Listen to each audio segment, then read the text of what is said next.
Hello everyone, my name is Thomas Loy. Today I'm going to talk to you about the threat of cooking oil fumes in Chinese style cooking to non-smoking women. The purpose of this presentation is to look at Chinese style cooking as a threat to non-smoking women. The connection here is the exposure to cooking oil fumes, a form of indoor air pollution. The presentation includes studies done in 5 different continents. These studies are critical because the incidence of lung cancer is the highest among women living in China, while few Chinese women are non-smokers. The studies included spanned different periods from 1999 to 2016. We're going to start by looking generally worldwide at total numbers of deaths due to household air pollution or indoor air pollution in 2012. Then we want to look at the connection of a non-smoking threat causing lung cancer. And finally, we move on to various examples of studies to substantiate our presentation. We want to look at what's within cooking oil fumes that have an association with lung cancer. And we come to the summary, and we will have some recommendation in the summary, and finally the references. This graphical presentation from World Health Organization, you can see the number of deaths due to household air pollution in 2012. And you can see that it's skewed greatly to the right, Southeast Asia and Western Pacific region, which include China, Japan, Korea, Singapore, Thailand, Vietnam, Indonesia, where Chinese style cooking is done frequently, if not every day. This category breakdown is by disease. We are looking at the deaths attributable to household air pollution in 2012 by disease. You see 3 categories here: acute lower respiratory disease, chronic obstructive pulmonary disease, and lung cancer. They make up 2%, 7%, and 24%. So that 33% of the death caused by indoor air pollution are connected with respiratory problems. Then we look at the deaths due to household air pollution by age and sex. Children less than 5 years old makes up 13%, and women greater than 24 years old make up 41%. And where do most of these people spend their time? At home, especially within the countries in Western Pacific region, including China, Malaysia, Singapore, and also in Southeast Asia as well. So that drives the connection between indoor air pollution and the lung cancer and other respiratory problems. Always when we talk about lung cancer, the first thing that comes to our mind is smoking. But what is ignored is the non-smoking threats. A study demonstrated that 15% of male patients and 53% of female patients with lung cancer in 5 continents were not due to smoking. Then there's also studies that shows that in lifetime never smokers, women or men who have never smoked in their life, lung cancer morbidity in women are significantly higher than that in men. So what's going on here?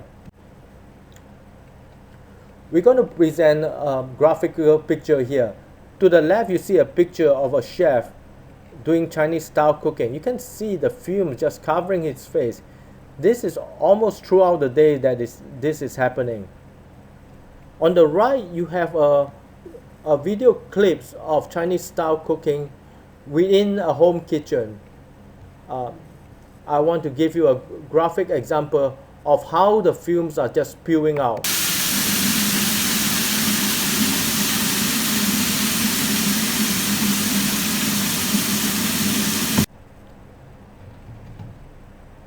So you can see how much the fume will permeate a person's face or permeate a kitchen. Those are the cooking oil fumes. And there is a connection between cooking oil fumes and lung cancer. I put in a couple of examples of studies done. This slide here show a meta-analysis of 3 population-based case control and 10 hospital-based case control study done by the Department of Oncology in Guizhou.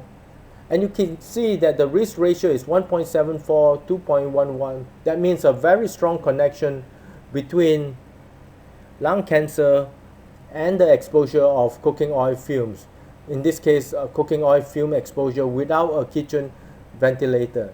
And you can see the critical value is 10, is highly statistically significant. Even the p-value is highly statistically significant. Another study with 200 cases and 285 control also shows that if you do the different types of cooking, stir frying, frying, deep frying, where deep frying you have the most cooking oil fumes exposure, you have the highest association with lung cancer. Okay, that substantiates it even more. Moving along, we want to think about what's within this cooking oil fume that is driving this. Okay, the studies have shown strongly lung cancer in non-smoking Chinese women with Chinese style cooking, which ties in with cooking oil fumes.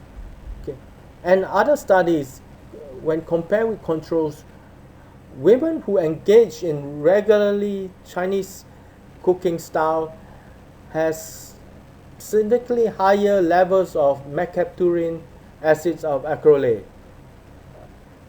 This is a carcinogen element. The higher levels of the mercapturine acids is a carcinogen. Is found in particularly very notable level in women who cook Chinese style.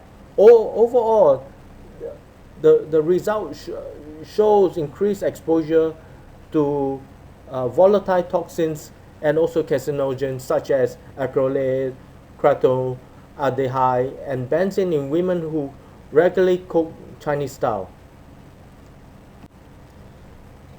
So in summary, I want to state that there are many studies which suggest a strong connection between cooking oil fumes and lung cancer. Cooking oil fume is a form of indoor air pollution that should not be ignored. The threat is especially prevalent among women who cook Chinese style in the kitchen regularly. The study shows that Chinese style cooking, especially without a fume extractor, pose an even greater threat to these women and even to chefs who do Chinese style cooking. It has also been indicated that higher level of carcinogens are found in women who cook regularly Chinese style. In addition, different level of frying are associated with different level of lung cancer. My recommendation would be it would be beneficial to install a fume extractor as well as to minimize deep frying, which has the highest association of lung cancer among the different types of cooking. That's the end of my presentation, and I hope you enjoy it. References will be in the next slides. Thank you for your patience and your attention.